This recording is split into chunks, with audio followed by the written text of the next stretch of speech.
Dan setelah beberapa menit, SCP-049 Strip 2 akan bangkit dan hidup lagi. Wah.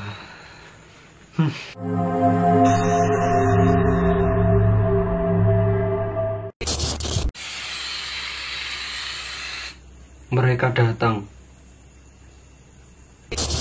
Saatnya malam Jumat horor. Halo guys, balik lagi di Barsilizon Channel bersama saya Dinsky dan Saya Aldo. bukan Barsilizon namanya kalau kita enggak ngebahas sesuatu yang creepy, yang Horor-horor. yang tentunya membuat bulu kuduk kita merinding. Halo guys, apa kabar kalian hari ini? Pastinya baik-baik aja ya. Ada yang nggak baik? Sambat lemak lo. Apa sih? Kembali lagi dengan kita di Another Spooky Night. Di spesial malam Jumat kali ini kita akan membahas lagi sesuatu yang mengerikan. Kali ini kita akan membahas SCP lagi, SCP yang lainnya. Yang mana SCP kali ini nggak kalah serem dari yang sebelum-sebelumnya, nggak kalah creepy. Yang pertama ada kok nggak kaget? Dan mungkin bagi kalian yang belum menonton video kita yang sebelumnya, 2 SCP yang sebelumnya, kalian bisa langsung aja tonton, linknya kita taruh di deskripsi di bawah. Nungguin ya. Oke, jadi di sini kita akan membahas SCP yang namanya adalah SCP-049 atau biasa yang disebut dengan, wah ini bahasa Inggris lagi nih. Gimana sih cara bacanya? Plague Doctor. Plague Doctor. Oke, kalau terdengar medok maklum ya, kita soalnya orang Jawa dan ini lat-lat Jawa. Iya, itu dia tadi SCP-049 atau yang biasa disebut dengan Plague Doctor, Plague Doctor. Ini artinya bahasa Indonesia apa ya? Nah, kalau dalam bahasa Indonesia artinya adalah dokter wabah. Kayaknya makhluk SCP yang satu ini beda dari yang sebelum-sebelumnya ya. Tapi ini kayaknya orang deh. Orang yang dulunya itu ya orang biasa-biasa aja, dokter, tapi ya terus dia kena sarno, sarape kena, terus jadi seperti ini gitu. Kan itu konon topeng yang dipakai itu adalah topeng yang dilekatkan di itunya. Maksudnya udah dipermanenkan gitu loh. Udah menyatu dengan tengkorak ininya, wajahnya kalau nggak salah. Ya intinya mukanya udah gitulah. Udah pakai topeng disatuin gitu. Tahu nggak sih? Dan ini mirip sama itu loh, dokter-dokter yang dulu pakaiannya juga item-item, ada kayak paruh-paruhnya yang khusus menangani virus yang pernah menyebar di abad pertengahan, virus pes. Tapi itu bukan buat gaya-gayaan, matching beda dari yang lain, enggak. Itu emang begitu soalnya biar enggak mudah terpapar virus pes ini. Ini kita cari-cari, kita nemu ada alasannya kenapa kok dokter zaman dulu itu pakai kostum seperti itu. Itu bukan buat itu ya, style-style atau apa enggak. Di sini ada alasannya, yaitu terkait topeng atau masker yang menyerupai paruh burung. John Henderson dalam buku berjudul Florence Under Siege: Surviving Plague in an Early Modern City. Pakai bahasa Inggris lagi. Pokoknya itulah, dalam bukunya Pak John Henderson yang berjudul itu tadi mengungkapkan alasannya. Paruh pada topeng berfungsi sebagai wadah untuk meletakkan berbagai rempah herba seperti mint, sari mawar, dan lainnya. Segala rempah itu penting untuk melawan aroma busuk korban Black Death. Selain itu, topeng paruh juga berfungsi sebagai penyaring udara yang terkontaminasi wabah. Wow, berarti ngeri banget ya. Masuk ke udara nggak sih? Kan di sini penyaring udara yang Nggak boleh kehirup berarti ya. Iya, berarti secara langsung kehirup itu. Intinya kalau di situ ada pasiennya itu bisa menyebar melewati udara gitu loh. Dan juga nggak hanya itu aja, Pak Henderson juga berpendapat kalau kostum ini mencerminkan pandangan modern untuk perlindungan terhadap wabah. Jubah dari kulit yang berlapis lilin, lensa yang menutupi mata, sarung tangan yang terbuat dari kulit, dan penutup wajah yang semuanya berguna untuk menghambat penyerapan udara yang terinfeksi dan berbau busuk. Berarti ya bener ya, bisa menyebar lewat udara. Wah, serem. Dan kalau kita perhatikan dia bawa tongkat nggak sih? Dia kan seperti bawa tongkat atau itu, Plague Doctor itu. Nah, itu juga ada fungsinya loh. Kostum tersebut jadi paripurna dengan perlengkapan berupa tongkat, yang mana tongkat itu digunakan para dokter untuk berinteraksi dengan pasien yang terkena wabah. Guna tongkat semakin jelas, yakni agar sang dokter nggak perlu melakukan kontak langsung dengan pasien. Perantara gitu ya. Kalau kita biasanya cari jambu pakai senggek itu loh, sek gitu. Kan nggak mungkin pakai tangan gini, ratekan. hei piye harus pakai singge atau seenggak-enggaknya kalau mau pakai tangan langsung menek. Tapi mungkin kalau kita salah kalian bisa benerin aja di bawah atau tambahkan tentang Black Death. Dan ini dokter yang memakai kostum seperti itu, ada paruhnya yang dinamakan Black Doctor, yang sangat-sangat mirip tampilannya dengan SCP-049 ini. Apakah mungkin ada kaitannya? Entahlah, daripada kita bertanya-tanya mungkin langsung aja kita cari tahu tentang SCP-049 atau yang biasa disebut Black Doctor. Eits, bagi kamu yang enggak berani menonton video ini sendirian, jangan dipaksakan untuk menontonnya, karena kalian bisa saja ngumpul di celana.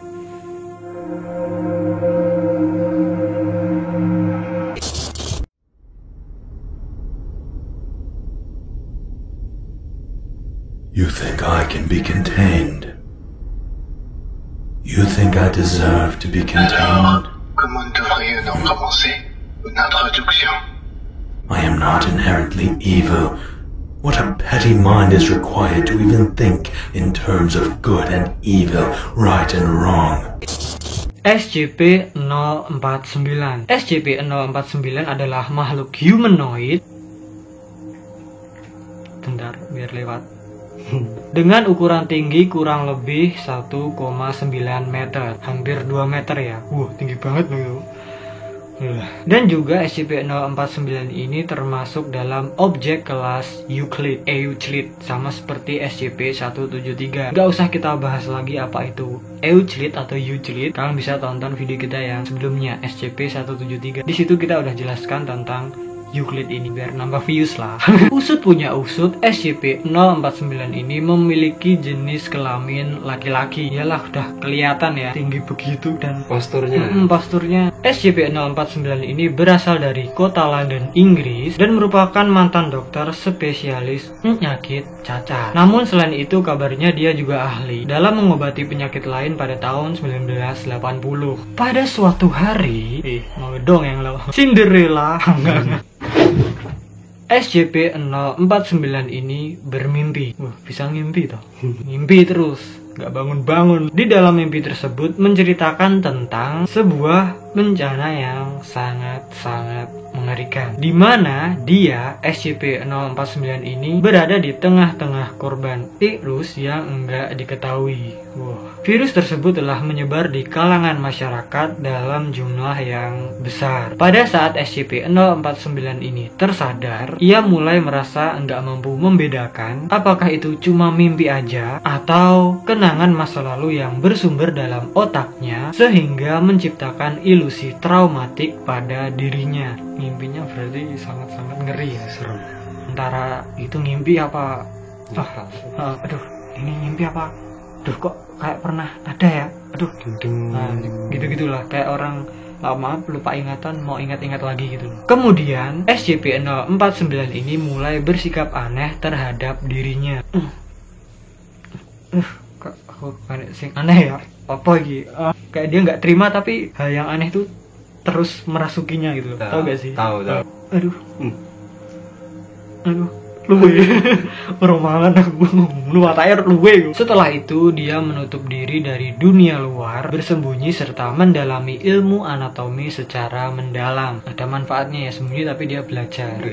Nggak kayak dia selalu memakai pakaian jubah hitam tertutup, yang mana itu nampak seperti pakaian tradisional Black Doctor dari abad ke-15 hingga abad 17, seperti yang kita omongkan di awal-awal tadi. Wajahnya si SCP-049 ini nggak terlihat karena tertutup oleh topeng. Ya iyalah, gimana sih? Orang jelas-jelas ada topengnya kok nggak kelihatan muka aja. Ngajak ngopi nih. Tapi jangan salah, topeng yang dikenakannya itu bukan sembarang topeng. Bukan topeng yang dibeli di abang-abang mainan loh ya. Pakai topeng Ultraman lagi, pakai karet. Favorit Aldo banget pas masa kecil itu. Melainkan merupakan sebuah tengkorak burung pelikan yang dengan keahliannya dalam bidang anatomi tersebut, SCP-049 ini berhasil mencangkokkan tengkorak burung pelikan tersebut ke wajahnya secara permanen. Itu topengnya bener-bener nempel ya? Direkatkan ke wajahnya, dibuat permanen gitu loh. Bisa ya? Mungkin untuk menutupi muka aslinya, kan dia udah nggak mau lagi tuh menunjukkan identitas aslinya. Balik lagi ke tadi, Sarno sarape keno alias nah itulah melakukan hal yang nggak wajar lah intinya. Ngeri. ada bisa itu CPI. Bisa lagi, tapi aku pakai itu aja, topeng burung emprit. Ya nggak bisa lah, kecil paling saya hidup gini. Ngadi-ngadi loh. Usut punya usut, SCP-049 ini terlihat nggak bicara, nggak ngomong, meskipun dia ini bisa berbicara dalam berbagai bahasa, yaitu bahasa Inggris dan juga Perancis. Wih, pinter ya, 2 bahasa loh. Jenius ya. Inggris dan Perancis lah, kita Indonesia dan Jawa. Jujur banget ya Allah. Si SCP-049 ini juga enggak kelihatan berbahaya sampai waktunya dia benar-benar melakukan aksinya. Intinya jangan nyenggol kalau nggak mau disenggol. Jangan ganggu kalau nggak mau diganggu. Nah, saat senengnya lah. Jangan mengusik. Jangan mengusik dia. Dari tampilannya aja udah. Kalau menurutku ya, itu udah creepy loh, serem loh. Mengingatkan pada itu urban legend Jawa. Yang pas, ya pokoknya yang itu besar, tinggi, suka hitam, nggak ada kepalanya, hantu itu loh pokoknya. Kalian tahu lah, kalau di Jawa biasanya disebut gembung. Biasanya munculnya di apa, kayak gang-gang sempit. Bener. Antara tembok. Aksi yang dilakukan oleh SCP-049 adalah dengan sentuhan, yang mana sentuhan itu selalu mematikan bagi manusia, dan itu sangat-sangat berbahaya. Sekti ya. Sekti Mandagruna. Pasti ada apa-apanya itu di tangannya. Magic ya. Magic. Sering sekti kan. Kayak membius nggak sih jatuhnya pakai tangan? Ayo. Bisa jadi. Kan gini toh. Bisa jadi. Kan kalau orang hipnotis itu gini toh. Coba kamu melihat Aldo seolah-olah kayak melihat Lee Min Ho. Setelah hitungan ketiga kamu akan tergila-gila dengan Aldo. Malah takut ya. Wah, gagal mas. Aku lihat Aldo bukan kayak Lee Min Ho. Lagi ini nggak lanjut. Menurut data yang ada, SCP-049 ini menculik korbannya dengan cara yang unik. Usut punya usut, SCP-049 ini akan mendekati korbannya, kemudian melebarkan tangannya tepat di wajahnya sang korban, antara gini atau gini. Entah bagaimana SCP-049 ini melakukannya. Siapapun yang menatap tangannya SCP-049 ini akan secara enggak sadar melakukan apapun yang diperintahkan oleh si SCP-049 tersebut, termasuk juga mengikuti kemanapun si SCP-049 ini pergi. Sekutu Ngintil di belakangnya. Bener tuh, jatuhnya kayak hipnotis toh lah, segitu. Wah, sakti kan. Dalam versi lain, tangan SCP-049 ini mengandung obat bius khusus, yang mana itu langsung menyerang syaraf pusat dan bertindak sebagai otak kedua atau parasit. Jadi ada parasit yang mengendalikan seolah-olah ya nganggu-nganggu aja gitu. Sementara itu, korban akan kehilangan kesadaran bahkan akalnya dan bertindak seperti menjadi zombie secara utuh yang enggak bisa tewas dengan rentan usia seperti layaknya manusia, kayak masih hidup tapi dikendalikan oleh sesuatu gitu. Kan parah kan? Usut punya usut, urban atau zombie ciptaannya bersikap kekal. Tubuhnya nggak akan bisa menua dan akan terus-menerus diperbarui oleh cairan ciptaan si SCP-049 ini. OS lo ya? Kok diperbarui? Update no? Korban yang melakukan kontak fisik atau sentuhan dengan SCP-049 ini mulai saat itu akan disebut dengan SCP-049-2. Efek dari sentuhan SCP-049 ini adalah korban akan menderita suatu penyakit yang mana nama penyakitnya ini enggak disebutkan. Unknown. Konon juga nama penyakit tersebut telah dihapus dari penelitian dan akan mati setelah beberapa saat.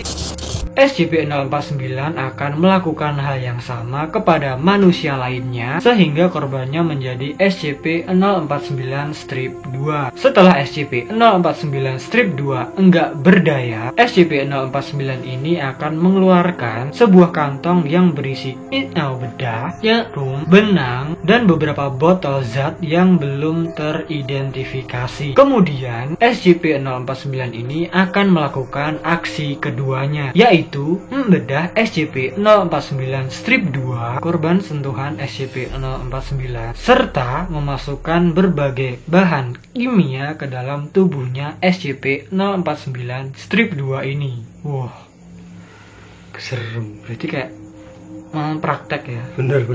Aku kayak gini-gini malah merinding loh. Merinding. Mending cerita-cerita hantu loh dibanding cerita-cerita ginian. Setelah aksi keduanya yang berlangsung selama 20 menit, SCP-049 ini akan kembali menjahit tubuhnya SCP-049-2, dan SCP-049 ini akan menjadi tenang dan diam, kembali nggak kelihatan berbahaya. Dan setelah beberapa menit, SCP-049-2 akan bangkit dan hidup lagi.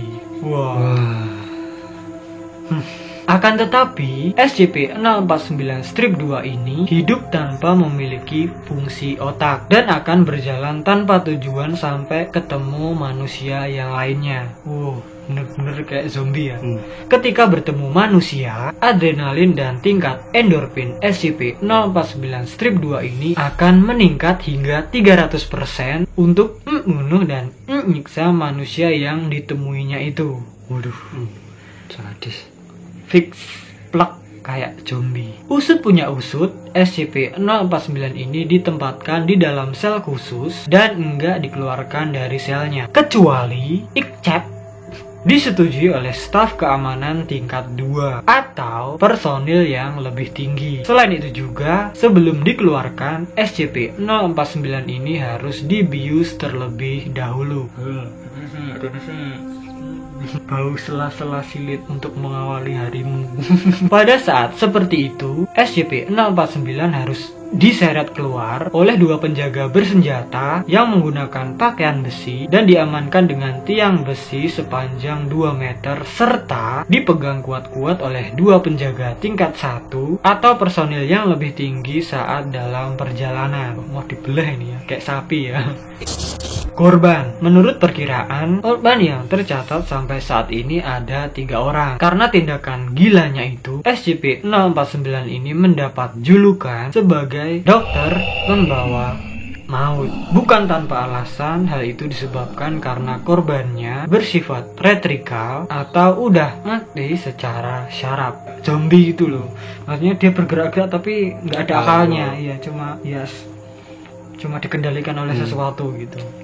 2 tahun semenjak kejadian itu, CP Foundation sampai harus mengirimkan unit elit dengan bantuan pasukan kelas Alpha dan dilapisi kekuatan militer sekelas Mobile Task Force. Mobile Task Force yang mana itu untuk melacak dan membawa pria ini untuk ditahan dalam fasilitas SCP Foundation. Yang menarik adalah, mana nggak menarik, serem gini menarik, pria ini atau SCP-049 ini nggak terlihat takut atau menyesal sama sekali, fine-fine aja, santuy-santuy aja atas apa yang telah diperbuatnya. Ya. Intinya dia itu tetap tenang menghadapi si unit elit ini yang pada saat itu mengepung hingga si SCP-049 ini mengajukan syarat agar selalu ditemani oleh para zombinya, nggak mau sendiri ya, karena kesepian itu, dan akan tetap patuh selama eksperimennya tetap ada dalam tangannya. I need to get to work before the disease consumes the rest of these poor souls.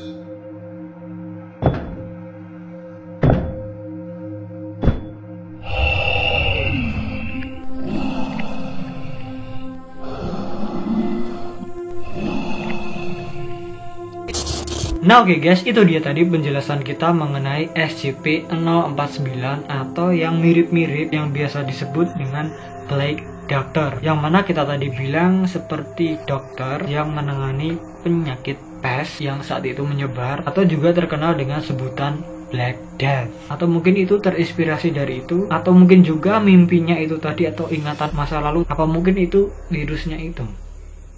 Bisa jadi loh. Apa mungkin begitu ya? Entahlah, mungkin bagi kalian yang tahu bisa share aja di bawah. Tapi terlepas dari itu tadi, menurut kita si SCP-049 ini sangat creepy. Karena ya kalau sampai kecekel, kalau sampai ketemu dia, apalagi kamu berani-berani mengganggu, mengusik, kamu akan dijadikan bahan percobaannya.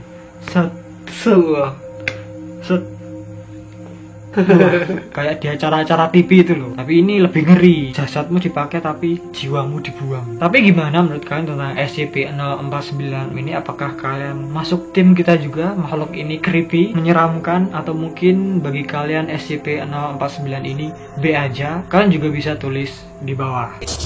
Nah, mungkin gitu aja perjumpaan kita pada malam Jumat kali ini. Jika kalian suka video ini, please klik like, share video ini, dan yang paling penting adalah subscribe channel Barsilizon agar kalian bisa mendapatkan updatean video-video terbaru lainnya dari kita yang kita upload setiap hari Senin dan Kamis, yang tentunya adalah video-video horor. Klik juga ikon loncengnya biar kalau kita upload video terbaru itu bisa langsung masuk ke notifikasi atau pemberitahuan kalian. Follow juga Instagram kita @barsilizon. Dan ingat, mungkin aja ketika kalian menonton video ini sendirian, SCP-049 bisa aja mengawasi di belakang kalian, atau bahkan ikut menonton video ini di samping kalian. Dan mohon maaf mungkin masih ada kekurangan informasi atau info-info yang salah, kalian bisa benarkan atau tambahkan di bawah. Kurang lebihnya mohon maaf jika ada salah-salah kata, perbuatan, dan juga informasi. Terima kasih dan matur nuwun. Sampai jumpa di video kita yang berikutnya. Jangan lupa juga tonton video kita yang ada di samping. Support kita terus agar kita semangat untuk membuat video-video yang lebih creepy lagi untuk kalian semua. Klik juga yang ada di bawah. Dan mungkin jika kalian ada ide-ide menarik yang lainnya, kalian langsung aja kirim ke DM Instagram kita atau langsung komen di bawah. Komen di bawah juga next SCP apa. Nanti yang terbanyak akan kita bahas. Yuk. Ada juga nanti. Yo. Di sini ada kipas angin. Yang kita nyalain menyejukkan. Silir sekali. Kalau kita matikan, sumuk sekali. Di sini ada HP, di sini ada speaker. Malah tawa-tawa banget. Mau buka lapak loh. Terima kasih udah menonton video ini dan bye.